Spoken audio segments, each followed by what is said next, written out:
Thank you, Madam President. Speaking to the measure. The senator has the floor. Madam President, I've been here 16 years, 16 sessions. This is my 16th. I'm honored to be here. I know. I used to be the young Turk. Now I'm the old head. But let me say this. When I hear from my good friends on the other side of the aisle that, hey, this is nothing but a little thing. We're just taking care of a little business because the guy across the river is a meanie. Then quite frankly, I just want to bang my head on this desk. When they say, oh, you know, it's just for a little while. We're just changing the Constitution temporarily, which is something I have never, ever heard in this chamber, and I don't think this chamber has ever heard it, or those words bounced off of its walls.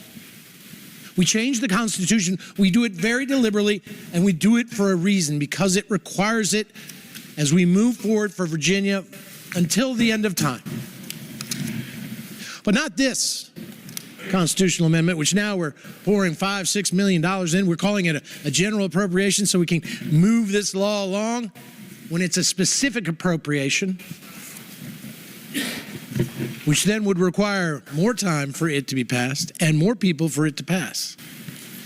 Quite frankly, what they're doing here, and they say, well, you know, this just gives us the money so we can go forward. But ladies and gentlemen, Madam President, no, in this bill right here, which we've already seen, also has the provision that moves jurisdiction of an ongoing court case to their backyard. Furthermore, it not just does that.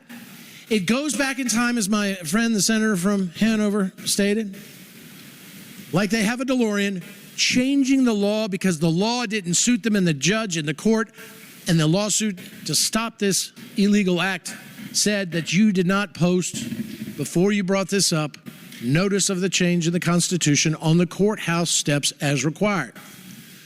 Now, I had that statute yesterday. I was reading it. We amended it. We amended it 20, 21, and it's a statute of notice.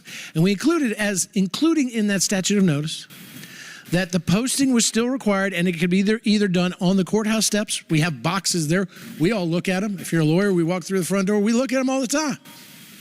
Lost property, can't find your scofflaw husband that you want to divorce, name changes, all there. And I read them with vigor. But we also allowed them to happen online, that by satisfying the requirement, we could do it electronically on the court's website. We didn't get rid of that law when we amended it. We thought it was perfectly fine when we added the electronic transmission notice as a satisfaction of the notice requirement. But now, this bill, HB 1384, tries to go back in time and eliminate that law as it never existed, so that it will fit what they're trying to do, this round peg in a square hole.